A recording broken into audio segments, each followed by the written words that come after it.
اور اگر یہ احساس نہیں ہوگا تو بہت بڑا نقصان ہو جائے گا اس کا. اگر یہ احساس کے ساتھ انسان گزارتا ہے زندگی کہ اللہ میرے ساتھ ہے تو پھر بہت بڑی مدد ملے گی. کیسے آپ سوچئے کیسے؟ مثال کے طور پر ایک انسان کو جب احساس ہوتا ہے کہ اللہ تعالیٰ مجھے دیکھ رہا ہے تو وہ انسان میں ایک حیا پیدا ہوگی, ایک شرم پیدا ہوگی, اللہ تعالیٰ سے شرم کہ اللہ تو سب چیز دیکھ رہا ہے, کوئی نہیں دیکھ رہا ہے لیکن اللہ تعالیٰ تو دیکھ رہا ہے. تو وہ چیز اس کو گناہوں سے روکتی ہے, نافرمانی سے روکتی ہے, برے کاموں سے روکتی ہے. تو یہ ایک فائدہ ہوا اس احساس کا کہ اللہ میرے ساتھ ہے. اللہ میرے ساتھ ہے, اس کے اندر اور کیا فائدے ہیں؟ ایک بہت بڑا فائدہ یہ ہے کہ ایک انسان دنیا میں جب زندگی گزارتا ہے نا تو زندگی میں بہت سارے اتار چڑھاؤ, مشکلیں, آسانیاں, یہ زندگی اسی چیز کا نام ہے. کوئی زندگی ایسے نہیں چلتی جیسے خوابوں کے اندر کوئی انسان خواب دیکھ رہا ہے, ویسے زندگی نہیں چلتی ہے. اصل زندگی کے اندر ہر چیز انپریڈکٹیبل ہوتی ہے. کسی کی موت ہو جاتی ہے, ایکسیڈنٹ ہو جاتا ہے, سوچا تھا کچھ اور ہو گیا, بزنس کرنے گیا نقصان ہو گیا, ایسی تمام چیزیں ہوتی ہیں. اور کئی بار انسان پاتا ہے اپنے آپ کو کہ وہ اکیلا ہے, لیکن اگر اسے احساس ہو کہ وہ اکیلا نہیں ہے, اللہ تعالیٰ نے کہا کہ فإنی قریب, میں اس کے قریب ہوں, اللہ تمہارے ساتھ ہے. اور اگر صبر کرو گے تو ایک خاص ساتھ اور ملے گا, مطلب اللہ کی مدد ملے گی. ان تنصروا اللہ ینصرکم, اگر تم اللہ کے دین کی مدد کرو گے اللہ تمہاری مدد کرے گا. یا جیسے اللہ کے رسول صلی اللہ علیہ وسلم نے فرمایا احفظ اللہ یحفظکم, تم اللہ کے حکموں کی حفاظت کرو اللہ تمہاری حفاظت کرے گا. تم اللہ کے حکموں کی حفاظت کرو اللہ تمہاری حفاظت کرے گا. تو میرے بھائیوں یہاں کیا معاملہ ہے کہ یہ ساتھ سے کیا احساس ہوتا ہے کہ میں اکیلا نہیں ہوں. بھئی اکیلا انسان ٹوٹ جائے گا, اکیلا انسان ہار جائے گا, اکیلا انسان مایوس ہو جائے گا. لیکن جب اسے احساس ہو اللہ میرے ساتھ ہے تو پھر کیا ہوگا؟ طاقت پیدا ہوتی ہے کہ نہیں ہوتی, ہمت پیدا ہوتی ہے کہ نہیں ہوتی ہے. دیکھیے اللہ کے رسول صلی اللہ علیہ وسلم مکہ اپنے شہر کو چھوڑ کے نکلے اور مدینہ کی طرف رخ کرے ہوئے جا رہے ہیں. ساتھ میں کون ہے؟ بہت بڑی فوج ہے کیا؟ نہیں, صرف ایک ساتھی ہے, ابو بکر رضی اللہ عنہ. اور کہاں چھپے ہیں؟ غار میں. اللہ کے سچے رسول ہیں, لوگوں کی خیر خواہی کے طور پر, لوگوں کو برائی سے روکنے کے لیے, جہنم سے بچانے کے لیے آئے ہیں. کوئی خود کے فائدے کے لیے نہیں کام کر رہے تھے, لوگوں کی خیر خواہی کے لیے کام کر رہے تھے. اور وہی لوگ جن کی خیر خواہی کے لیے نبی صلی اللہ علیہ وسلم ان کو راستہ بتا رہے ہیں, ان کے جان کے دشمن بنے ہوئے ہیں, غار کے دروازے تک آ گئے ہیں. اور دیکھ لیں اگر تو چھوڑنے والے نہیں ہیں. انعام لگا دیا گیا نبی صلی اللہ علیہ وسلم کی, نبی صلی اللہ علیہ وسلم کا کہ سر پر انعام لگایا گیا, مکہ کے مشرکوں نے لگایا. اور اس وقت پر اللہ کے رسول صلی اللہ علیہ وسلم اندر ہے ابو بکر رضی اللہ عنہ کے ساتھ, غار کے باہر دشمن آ چکے ہیں, بس تھوڑا سا فاصلہ بچا ہے. تو اللہ کے رسول صلی اللہ علیہ وسلم نے ابو بکر رضی اللہ عنہ کو کہا جو الفاظ اور جو قرآن میں اللہ تعالیٰ نے ذکر کیا, سورہ توبہ سورہ 9 آیت نمبر 40, کہ لا تحزن, ڈرو مت, غم مت کرو, ان اللہ معنا, اللہ ہمارے ساتھ ہے, اللہ ہمارے ساتھ ہے. دیکھو میرے بھائی کتنی ہمت پیدا ہوتی ہے, اللہ ہمارے ساتھ ہے. دشمن ہوں گے کوئی ہونے دو, کوئی بھی, اللہ ساتھ ہے. موسیٰ علیہ السلام کے پیچھے سے فرعون اور فرعون کی فوج, فرعون فوج کے ساتھ پورے یعنی جوش میں, پورے غصے میں آیا ہوا ہے کہ تم لوگ یہاں سے بچ کے بھاگ رہے ہو, اب تمہیں ہم چھوڑنے والے نہیں ہیں. انہم لشرذمۃ قلیلون, اس نے کہا یہ تو بہت چھوٹا گروہ ہے. مطلب سوچو کتنے پاورفل تھے وہ لوگ, کتنی طاقت کے ساتھ آ رہے ہیں, فوج کے ساتھ آ رہا ہے, مارنے کے لیے, ختم کرنے کے لیے. فرعون پیچھے ہے اور پورے فورس کے ساتھ, اور سوچو اس کا ریپوٹیشن, مطلب فرعون کا بیک گراؤنڈ کیا ہے, بچوں کو نہیں چھوڑتا تھا. کتنا ظالم بادشاہ, اس زمین پر شاید اتنا بڑا ظالم کوئی گزرا نہیں ہوگا جتنا بڑا ظالم فرعون تھا. اور وہ اب وہاں پر آ کر کے پیچھے سے کیا کرنے والا ہے, آ کر کے ان کو ختم کرنے والا ہے. سامنے کیا دکھ رہا ہے؟ سمندر دکھ رہا ہے, پیچھے کون ہے؟ فرعون ہے. اور موسیٰ علیہ السلام نے کیا کہا بنی اسرائیل سے؟ کہا کلا معی ربی سیہدین, نہیں میرا رب میرے ساتھ ہے, وہ راستہ بتائے گا, وہ راستہ بتائے گا. سوچو نا میرے بھائیو, سوچو کتنی ہمت, کہاں سے پیدا ہوئی ہمت موسیٰ علیہ السلام نے؟ موسیٰ علیہ السلام میں ہمت پیدا ہوئی معی ربی, اس چیز سے ہمت پیدا ہوئی, میرا رب میرے ساتھ ہے, اس چیز سے ہمت پیدا ہوئی. تو کیا ہمارے اندر ہمت پیدا نہیں ہوگی اگر ہم اس احساس کے ساتھ زندگی گزاریں گے؟ زندگی کے پرابلمز آئیں گے, لیکن جب یہ احساس ساتھ میں ہوگا اللہ میرے ساتھ ہے, آسمان اور زمین کا مالک میرے ساتھ ہے, الفتاح, کوئی راستہ نہیں دکھ رہا ہے, راستہ نکالنے پر قادر ہے, الفتاح, راستہ کھولنے پر قادر ہے, وہ میرے ساتھ ہے. ہاں مایوسی دکھ رہی ہے, مشکلیں دکھ رہی ہے, لیکن اللہ تعالیٰ کی رحمت سے مایوس نہیں ہونا. لا تقنطوا من رحمت اللہ, اللہ نے کہا کہ اللہ کی رحمت سے مایوس مت ہونا, وہ رب میرا میرے ساتھ ہے. اس سے کیا ہمت نہیں پیدا ہوگی؟ اس میں کیا دل کو سکون نہیں ملے گا؟ اس میں کیا ہمارے یعنی اندر وہ احساس اور جذبے کی وجہ سے طاقت نہیں پیدا ہوگی؟ تو ہاں ہوتی ہے طاقت میرے بھائیوں. کیا ہوتا ہے کہ انسان ذہنی طور پہ جب ہار جاتا ہے نا تو جہاں راستہ ہوتا بھی ہے تو بھی دکھتا نہیں ہے. لیکن جب اس کے اندر ایک چیز ہوتی ہے توکل، اللہ پر توکل کرنا، اللہ پر بھروسہ کرنا، اس سے کیا ہوتا ہے؟ اس کے اندر ایک اطمینان پیدا ہوتا ہے، اور وہ اطمینان کئی بار ذریعہ بنتا ہے کہ جو راستہ ہے تمہارے سامنے وہ دکھائی دینے لگتا ہے. کیونکہ یاد رکھیے اللہ تعالیٰ نے کیا کہا کہ ان مع العسر یسرا، ہر مشکل کے ساتھ آسانی ہے.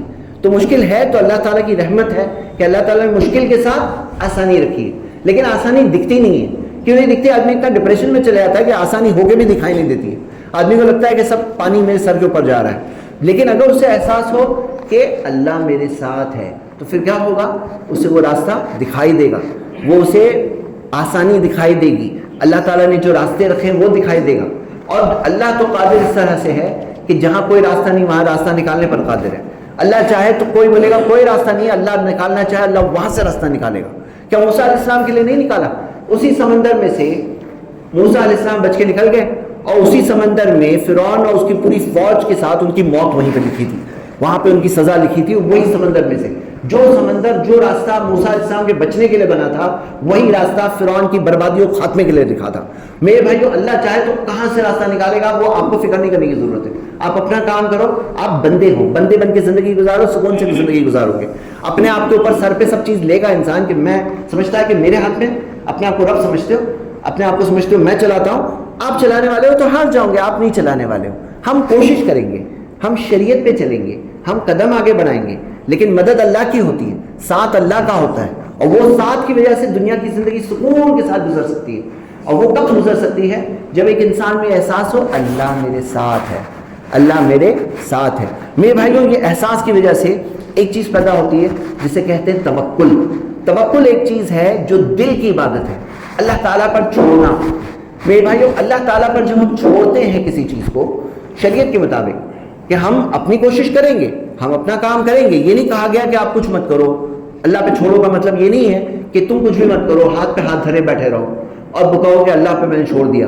یہ شریعت تھوڑی ہے. نبی صلی اللہ علیہ وسلم نے فرمایا تداؤ، دوا لو، فإن اللہ لم یدع داء الا وضع له شفاء، کیونکہ ایسی کوئی بیماری نہیں ہے اللہ نے اس کے لیے شفا بھی رکھا.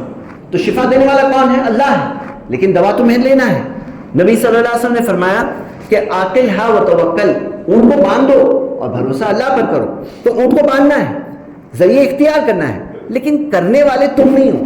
کام ہوتے ہیں اللہ کی مرضی سے ہوتے ہیں، یہ بات کو یاد رکھیے. میرے بھائیوں، کئی لوگ کیا سمجھتے ہیں ہمارے ہاتھوں کی کوشش، ہمارے ہاتھوں کی کوشش. تمہارے ہاتھوں کی کوشش تم کرو، لیکن تمہارے ہاتھوں کے کرنے سے ہوتا ہے. تم یہ سمجھتے ہو کہ تمہارے ہاتھوں کے کرنے سے ہوتا ہے، تو تم نے اپنے آپ کو ایک طرح کا رب کا درجہ کہیں دے دیا. کیوں؟ کیونکہ ہوتے ہیں کام صرف اللہ کی مرضی سے ہوتے ہیں. یاد رکھیے اس بات کو. اللہ کی مرضی نہیں ہے نا، پوری کوشش کر ڈالو، بیسٹ پلاننگ کر ڈالو، جو کام اللہ نے نہیں چاہا ہے وہ تمہاری مرضی کے بغیر، اللہ کی مرضی کے بغیر ہو ہی نہیں سکتا. تو کام ہوتے ہیں تو اللہ کی مرضی سے ہوتے ہیں. یہ بات کو یاد رکھیں. یہ ہے توکل، کہ اللہ پر چھوڑ دینا. کہ تم کیوں ٹینشن لے رہے ہو؟ تمہارے ہاتھ میں ہے کیا؟ کیا ہمارے کرنے سے کام ہوتے ہیں؟ اللہ تعالیٰ کی مرضی سے ہوتے ہیں. تو اللہ تعالیٰ پر چھوڑنا یہ دل کی عبادت ہے. پتہ ہے آپ کو، ابھی ہم جو کر رہے ہیں، جو نماز ابھی پڑھیں گے، یہ جسم کی عبادت ہے. لیکن ایک عبادت ہوتی ہے جو خالص دل کی عبادت ہوتی ہے. اور توکل کون سی عبادت ہے؟ ہمارے دلوں کی عبادت ہے. جب ہم چھوڑ دیتے ہیں اللہ پر تو اللہ تعالیٰ کو بہت پسند ہے. اللہ تعالیٰ کو بہت پسند ہے میرے بھائی. اللہ تعالیٰ نے فرمایا ان اللہ یحب المتوکلین، اللہ توکل کرنے والوں سے تو محبت کرتا ہے. یعنی جو اللہ پہ چھوڑتے ہیں، توکل کرتے ہیں، ان سے تو اللہ تعالیٰ محبت کرتا ہے.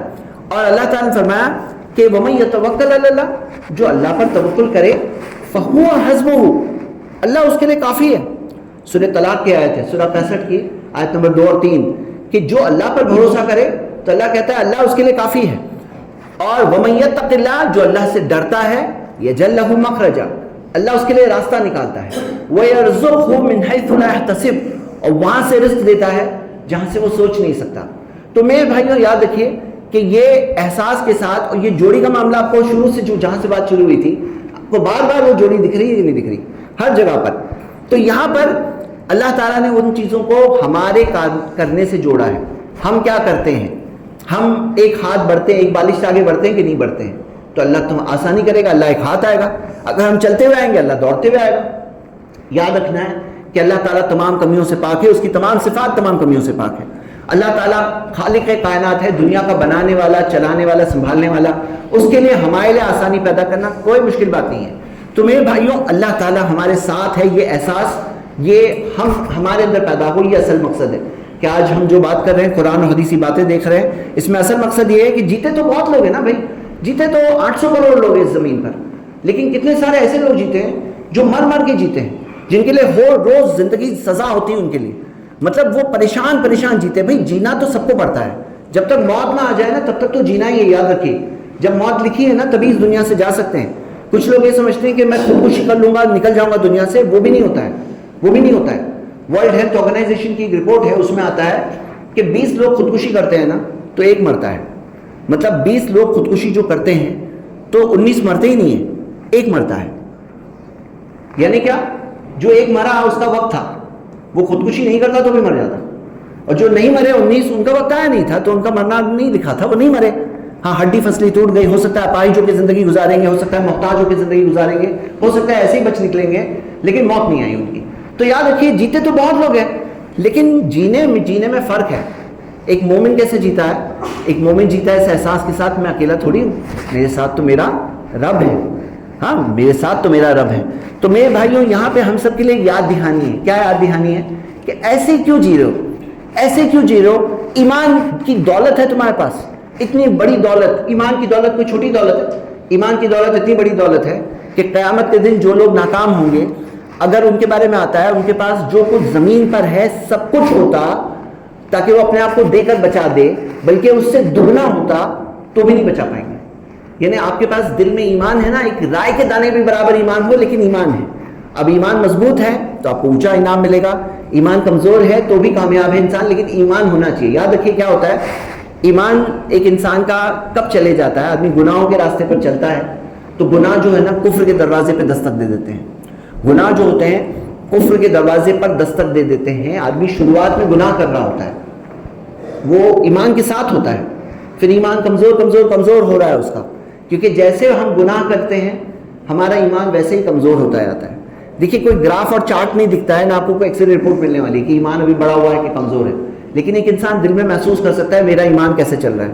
ایمان بڑھتا بھی ہے اور گھٹتا بھی ہے، نیکیوں سے بڑھتا ہے، گناہوں سے گھٹتا ہے۔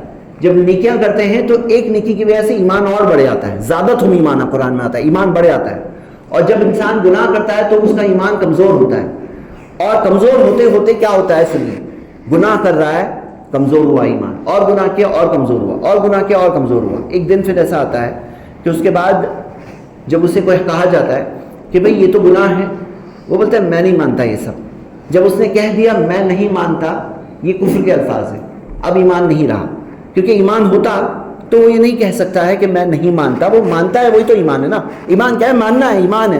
ایمان نہیں ہے تو نہیں مانتا، نہیں مانتا تو ایمان نہیں ہو سکتا، مانتا ہے تو ایمان، تو نہیں مانتا نہیں بول سکتا، نہیں مانتا بول رہا ہے تو ایمان نہیں ہو سکتا۔ تو کیا ہوتا ہے کہ انسان اسی طرح سے نیچے گرتا جاتا ہے، اور پھر ایمان جیسی قیمتی چیز اس کے ہاتھ سے چلی جاتی ہے۔ تو میرے بھائیوں یہاں پہ اصل بات کیا ہے؟ اللہ تعالیٰ فرمایا وَلَا تَكُونُوا كَالَّذِينَ نَسُوا اللَّهَ، ان لوگوں کی طرح مت بننا جو اللہ کو بھول گئے، فَأَنسَاهُمْ أَنفُسَهُمْ، تو اللہ نے انہیں اپنے آپ کو بھلا دیا، وہ بھولے اللہ کو تو اللہ نے انہیں اپنے آپ کو بھلا دیا۔ یعنی کیا؟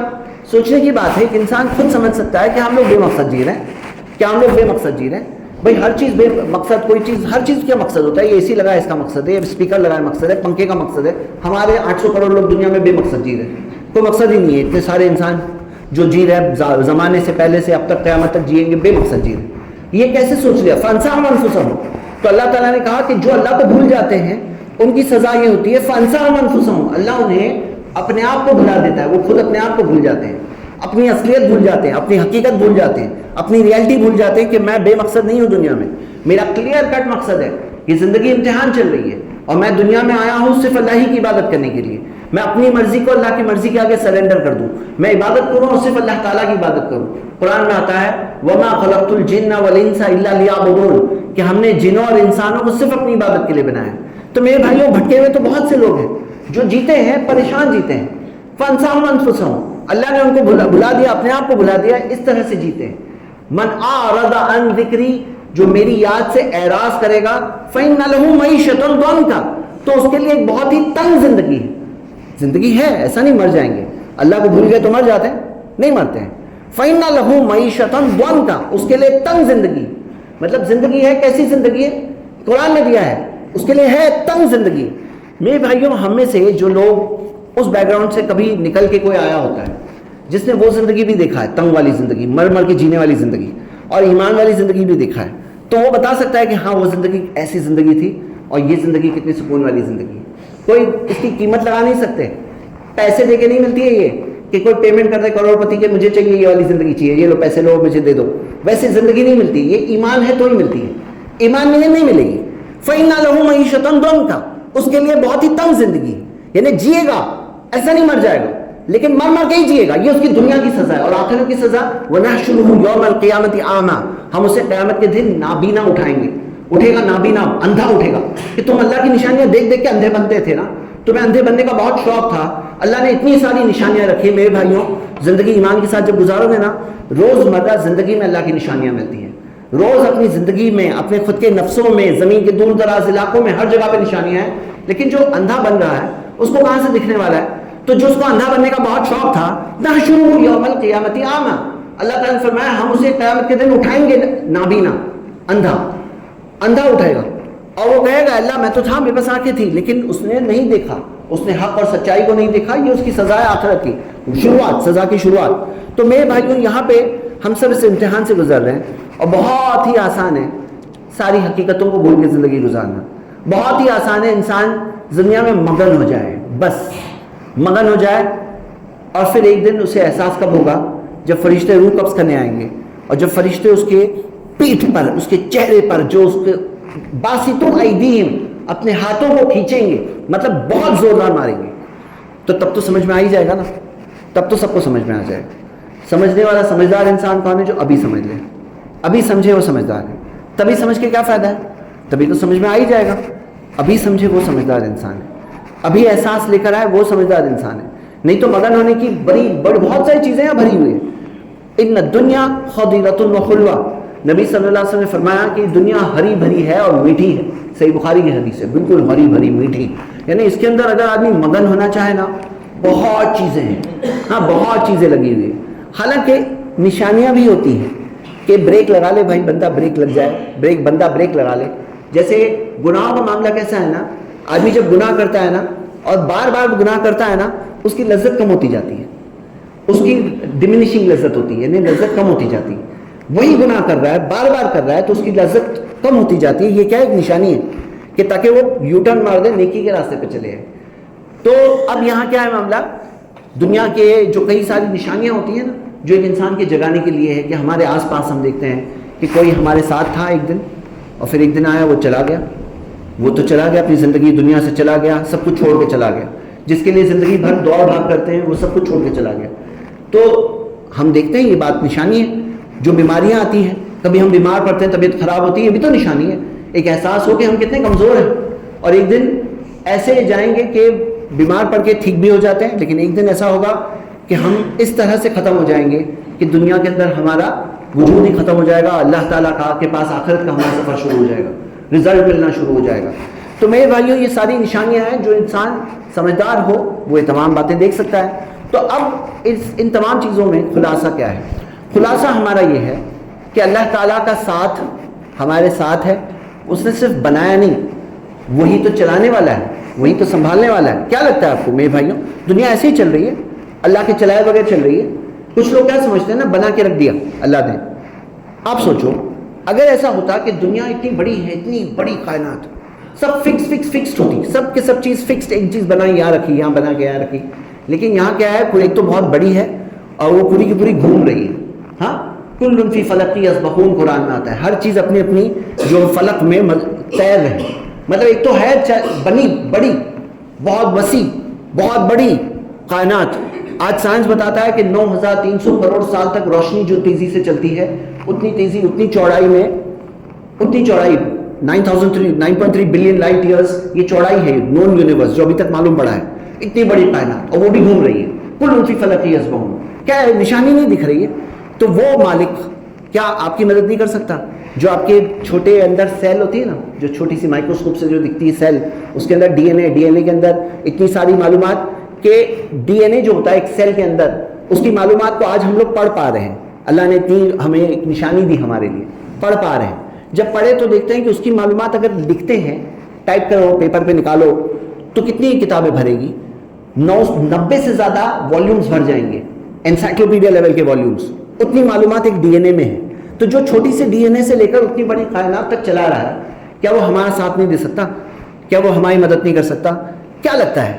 وہ اللہ تعالیٰ خالق ہے، بنانے والا ہے، وہ عرش پہ مستوی ہے، لیکن ذرے ذرے پر قابو ہے، بندے بندے کو دیکھ رہا ہے، ہماری زندگی کو کنٹرول کر رہا ہے، جو ہوگا کل اور جو آج ہوا اور جو ماضی میں ہوا ہے ہر چیز کو جانتا ہے. میرے بھائیوں، اللہ تعالیٰ سے دور مت گزارو زندگی، اللہ سے دور مت گزارو. کیسے اللہ کے قریب آئیں؟ تو چند باتیں، اب آخری باتیں چند، کہ ہم اللہ کے قریب کیسے آ سکتے ہیں. نمبر 1، قریب آنا نہیں چاہو گے نا، کوئی لا نہیں سکتا. اگر ہم قریب نہیں آنا چاہے تو کوئی پکڑ کے اٹھا کے کڈنیپ کر کے آپ کو اللہ کے قریب کر دے گا. ایسے ہونے والا ہے. بھائی زندگی میں اللہ نے انسان کو اختیار دیا ہے، فری ول دیا ہے. اللہ تعالیٰ تو دیتا ہے، اما شاکرا و اما کفورا، چاہے تو شکر گزار بنو چاہے تو انکار کرنے والے بنو، دونوں راستے ہیں. اب انسان ہی تو چنتا ہے نا، یہی تو امتحان بولتے ہیں. بھئی اگر باندھ کر کے تمہیں صحیح راستے پہ کر دیا جائے، یہ کیسا امتحان ہوا؟ جس نے صحیح راستے پہ آ گیا بس باندھا ہوا ہے پورا. تو ایسے تو ہے نہیں، ایسا تو ہونے والا بھی نہیں ہے. یہاں تو ہمیں ہی چوز کرنا پڑے گا. ایک دن آتا ہے جب ایک انسان سوچتا ہے نہیں آج کے بعد میں بدل رہا ہوں. ہوتا ہے ایسے زندگی میں، ایک دن ایسا آتا ہے، کئی لوگوں کی زندگیوں میں آیا ہے کہ چل رہی تھی زندگی، الگ طرف جا رہی تھی، پھر ایک دن آیا اس نے فیصلہ لیا نہیں مجھے ابھی اللہ کے قریب ہو کے زندگی گزارنا ہے، ایسے ہی رہنا ہے، نیک راستے پہ رہنا ہے. ایسے سوچا انسان نے، وہ دن اس کا چینجنگ پوائنٹ ہوا. تو میرے بھائی ایسے دن سے کو دیکھ چکے ہیں بہت سے لوگ، لیکن ایسے بہت سارے لوگ ہیں جن کی زندگی میں ایسا دن ابھی تک آیا نہیں ہے، اور آنا چاہیے. موت سے پہلے آ جائے، موت تو کبھی بھی آ جائے گی، لیکن موت سے پہلے آ جائے، وہ دن آ جائے، اللہ کے قریب بندہ آ جائے، تو سکون والی زندگی دنیا میں اور آخرت کی کامیابی دونوں فائدے ملیں گے.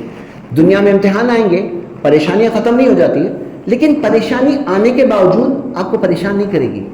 پریشانیاں رہے گی باہر، اندر سکون ہوگا.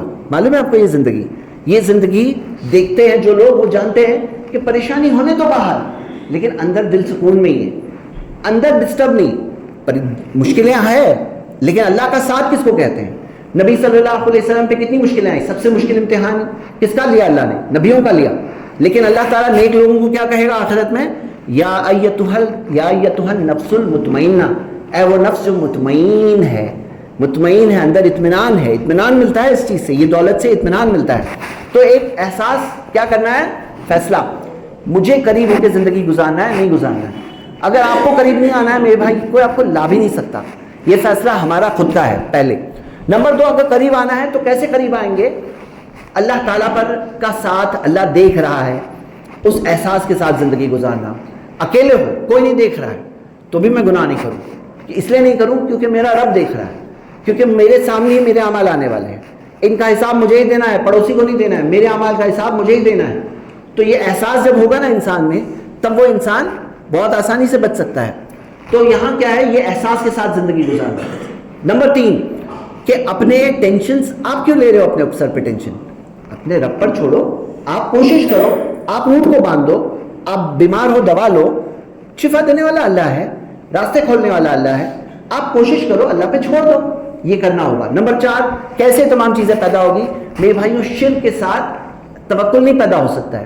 اگر کوئی انسان یہ سوچتا ہے کہ بہت سارے ہیں، یہ سب کی چلتی ہے، ان کی بھی چلتی ہے، ان کی بھی چلتی ہے، ان پہ چڑھاوا چڑھاؤ، ان کی مدد مانگو، ان کی مدد مانگو. اب یہاں پہ توکل پیدا ہوگا، ایک پہ توکل، اللہ پہ توکل پیدا ہوگا. بھئی شرک کرنے والے کا معاملہ کیا ہے نا؟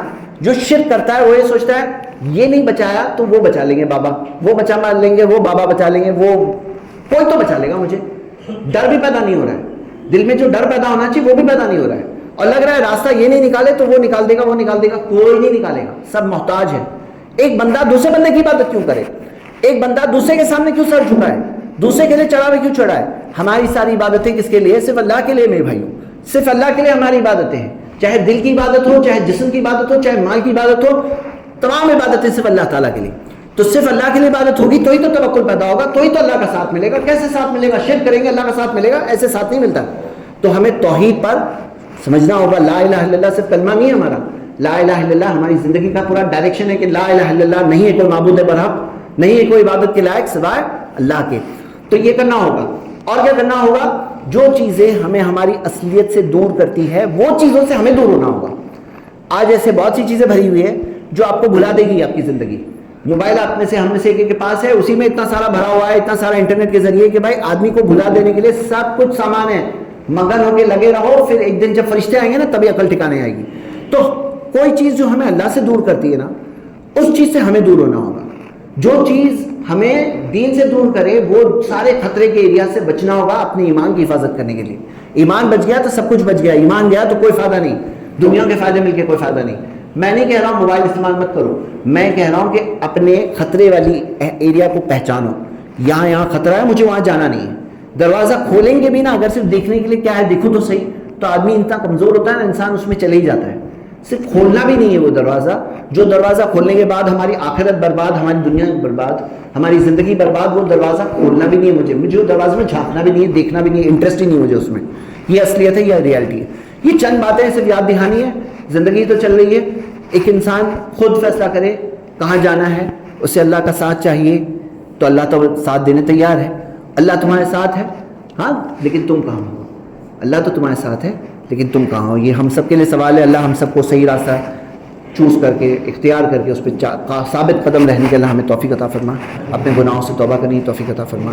اللہ ہمیں ہم سے دوری نہ اختیار کر، ہمیں وہ لوگوں میں سے بنا دے جو تیرے قریب والے بندوں میں سے ہے، نیک بندوں میں سے ہے، توبہ کرنے والے، استغفار کرنے والے، مدد طلب کرنے والے، سیدھے راستے پہ چلنے والے بندوں میں سے اللہ ہمیں بنا دے. اقول قولی ھذا واستغفر اللہ لی ولکم ولسائر المسلمین من کل ذنب واستغفروہ انہ ھو الغفور الرحیم.